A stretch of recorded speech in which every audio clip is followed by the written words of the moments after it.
কেউ ভাবতেই পারেনি যে আমি বেঁচে যাওয়া ভাত আর 1 চামচ ঘি দিয়ে এমন একটি রেসিপি তৈরি করব।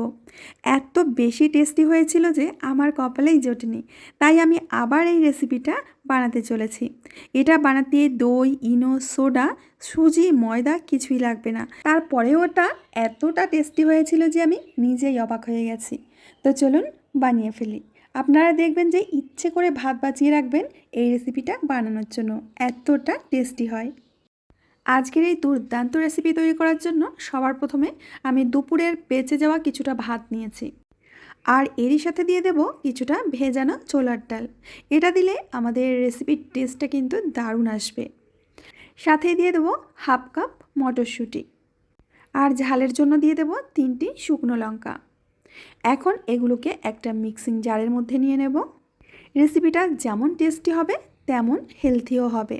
আর এটা বানিয়ে যদি কাউকে খেতে দেন, না বললে কিন্তু বুঝতেই পারবে না যেটা কী দিয়ে তৈরি হয়েছে। সমস্ত উপকরণগুলো আমি বেটে নিয়েছি, আর একদম মিহি করে বাটার দরকার নেই। কোনোটা আধ ভাঙা, কোনোটা গোটা থাকবে, ঠিক এইভাবেই বেটে নিতে হবে। এর সাথে দিয়ে দেবো চালের গুঁড়ো। এখানে আমি 3 থেকে 4 চামচ চালের গুঁড়ো নিয়েছি। সাথে দিয়ে দেবো 1/2 চামচ গোলমরিচের গুঁড়ো, স্বাদ মতো লবণ, দিয়ে দেবো কিছুটা কাঁচা লঙ্কা কুচি আর কিছুটা ক্যাপসিকাম কুচি, 1 চামচ মতো গ্রেট করা আদা, আর দিয়ে দেবো বেশ কিছুটা ধনেপাতা কুচি। এখন সমস্ত কিছু খুব ভালো করে মিশিয়ে নিতে হবে।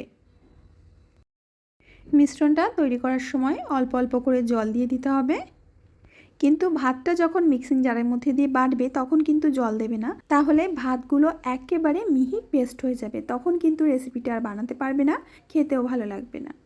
অল্প অল্প জল দিয়ে ব্যাটারটা ঠিক এরকম করে বানিয়ে নিয়েছি। এখন এর মধ্যে কিছু গোটা মটরশুঁটি আমি দিয়ে দিচ্ছি। এতে করে নাস্তাটা যেমন দেখতে আকর্ষণীয় হবে, খেতেও দুর্দান্ত লাগবে।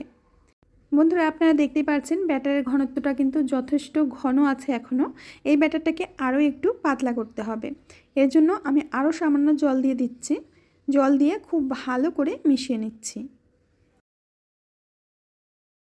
ব্যাটার আমাদের রেডি হয়ে গেছে। এখন একে একটা সাইডে রেখে দিয়ে মিক্সিং জারের মধ্যে দিয়ে দেব বেশ কিছুটা ধনেপাতা, 1/2 চামচ মতো গ্রেট করা আদা, একটি কাঁচা লঙ্কা, আর দিয়ে দেব স্বাদ মতো লবণ, আর অর্ধেকটা পরিমাণে লেবুর রস।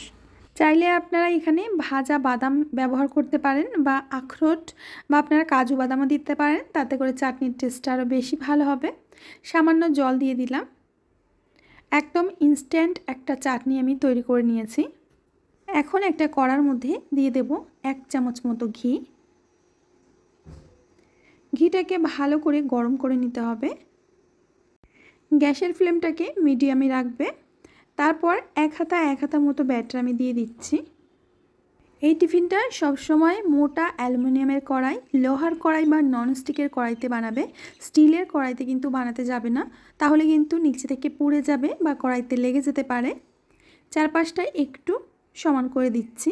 এবার ঢাকনা দিয়ে ঢেকে কিছুক্ষণ অপেক্ষা করব।